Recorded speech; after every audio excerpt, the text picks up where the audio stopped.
राजधानी जयपुर में एक किन्नर के साथ यौन अत्याचार और अमानवीय व्यवहार की हदें पार करने का एक मामला सामने आया है। मारपीट और यौन अत्याचार के अलावा उसके जीवन भर की कमाई करीब 10 लाख रुपए छीनने की भी शिकायत की गई है। आरोप है कि पुलिस ने भी जिम्मेदारी सही से नहीं निभाई और पीड़ित किन्नर को फिर से उसी जगह छोड़ा है जहां से वो बचकर भाग निकली थी।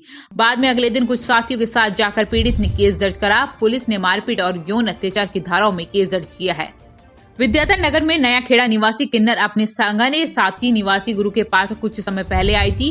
गुरु और उसके कुछ साथियों की नीयत पहले से ही खराब थी। किन्नर ने पुलिस को कहा कि अक्सर गुरु के साथ ही रहना होता था, सभी को वैसा ही करना होता था जैसा वह कहते थे। पिछले दिनों भी यही हुआ, हम सब एक ही जगह थे। शाम का समय था। गुरु और कुछ अन्य साथी किन्नरों ने नशा करना शुरू कर दिया था।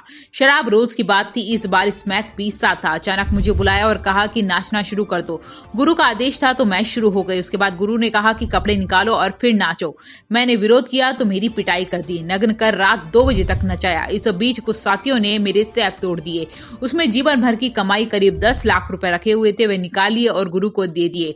उनका कहना था कि अब यहाँ से चली जाओ। मैंने विरोध किया तो नग्न ही दौड़ा दिया। उसके बाद उनके कुछ पुरुष साथी आए और उन सब ने मिलकर कई बार अप्राकृतिक तरीके से मेरा रेप किया। बेहद बुरी हालत में वहां से निकाल दिया। थाने गई तो थाने वाले फिर यहीं ले आए और गुरु एवं साथियों के सामने धमका कर छोड़ गए। वहां पर फिर से पिटाई हुई और वहां से निकाल दिया गया। उसके बाद पूरी रात एक थड़ी में छुपकर निकाली। अगले दिन अपने कुछ साथियों के साथ फिर बुलाया और उसके घर पहुंची। वहां जाकर फिर से पुलिस के पास पहुंची, तब जाकर पुलिस ने केस दर्ज किया। पुलिस ने 8 किन्नरों के खिलाफ आईपीसी सेक्शन 323, 341, 379, 143 और धारा 377 में केस दर्ज किया है। आरोपियों से पूछताछ की तैयारियां शुरू की जा रही है।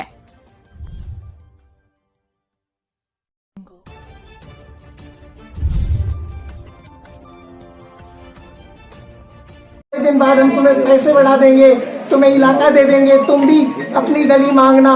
फिर धीरे धीरे क्या करते हैं, हम बधाइयों पे जाते हैं, हम मेहनत कर करके 1-1 लाख रुपए लेके आते हैं। फिर ये अपनी धीरे धीरे क्या है, शुरू में तो प्यार से रखते हैं, फिर चेला होकर के हमें वीडियो बना देते हैं। फिर हमारे पैर बन जाते हैं कि हम कहीं और जा नहीं सकते, नहीं तो हमारी बोली लगा देते हैं। फिर ये धीरे धीरे हम पे अत्याचार करना शुरू करते हैं। जैसे पैसा हमारे बोलते हैं बांटा, वो बांटा पूरा नहीं देते, गंदी गंदी हरकतें करते हैं। फिर आज सबकी सुनने के बाद, जितने किन्नर समाज के डेरे उन सब में जाने के बाद निशा गुरु जी है, इन्होंने और मैंने और बाकी ये सभी लोग हैं इनके भी बाल काट दिए थे, है ना, इनके भी बाल काट दिए थे। तो मैंने आज ये प्रेस कॉन्फ्रेंस रखी है कि ऐसे लोगों को समाज में पहली बात तो बधाई देना बंद करो और इनके खिलाफ सख्त से सख्त कार्रवाई करो। मुकेश मनीषा है, हम लोगों से कमवाते हैं, है ना। कमवाने के बाद में क्या करते हैं, उनका काम ये है मनीषा और का और छमछम और का कि खाली जुआ खेलते हैं रात भर, लौंडे बुलाते हैं और हमें पिटवाते हैं, हमारे हाथ में नाइंसाफी करते हैं, है ना। सिर्फ हमें कमाने का जरिया बना रखा है और कुछ भी नहीं है।